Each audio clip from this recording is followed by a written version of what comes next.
And it's a sad day for Rivers State. Mr. Sani, let me take you to Mr. Yabagi Sani. Mr. Yabagi Sani, from an insider in, what do you see has played out here? He said that is saying that the president is biased in his disposition, despite his citing of the Constitution as a premise for his action, given what has played out in Rivers State for the past 2 years. So I want you to speak to this statement or the broadcast of the president, what you felt when you heard it, and what is playing out. Well, thank you very much. I believe that Mr. President is the #1 chief security officer of the country. He has the constitutional rights to ensure that this country is governed in a peaceful manner and ensure that no section of the country is governed differently from what is stated in the Constitution. What has happened to me really portrays the president in a very, very bad light.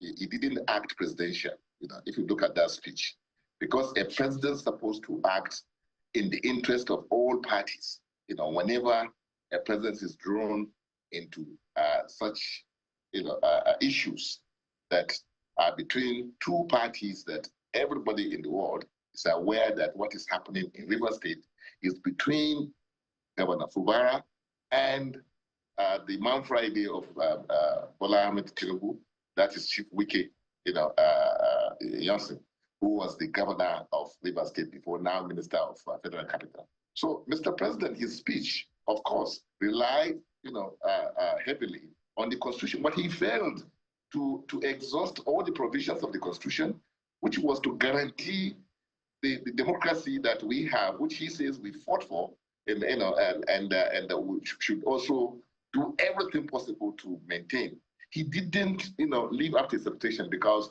that Constitution that he referred to made provisions for when you have a situation where the House of Assembly is incapacitated, the National Assembly is given the right to take over the functions of the State House of Assembly. And in this particular case, what we are seeing played out is that even when Governor Fubara has agreed, to follow the judgment of the Supreme Court and was ready to present his budget to the House of Assembly, they locked him out and did not allow him to come to the House to make presentation of his budget. So, which means it is not Fubara that is creating the crisis that Mr. President was referring to. It is Nyesom Wike.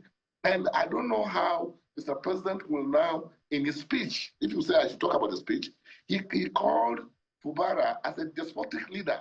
I don't know who is despotic in this manner now, in this circumstance, because Mr. President he took just one position, and that is to rig 2027 election even before the time, meaning that they want to make sure that the opposition is so, crippled, not only Rivers State. Look at what is happening in Kano State, playing the traditional rulers against each other in order to cripple the opposition wherever the opposition is in power.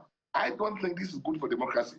I don't think Mr. President is fair to us, particularly myself. When I was the chairman of IPAC, I remember I stood up to ensure that we did not have this democracy to be truncated when the counting was going on, and some opposition leaders came out and said they should stop the counting of the election. I said, no, we should continue, because we thought that the man that will inherit that action was a Democrat that will come and save and promote democracy in this country. But today what is happening is a different thing.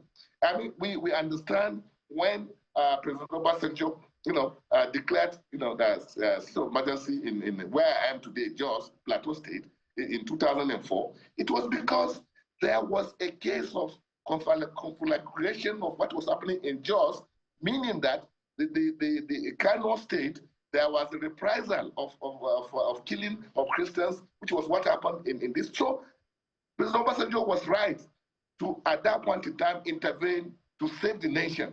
But in this particular case, we have only a case that affects only one state, and you have provisions in the Constitution that will allow democratic structures in that state to continue. If you want to declare state of emergency, it's fine. But you can declare state of emergency to take care of the vandalization of the pipelines, which of course is inimical to the economy of this country.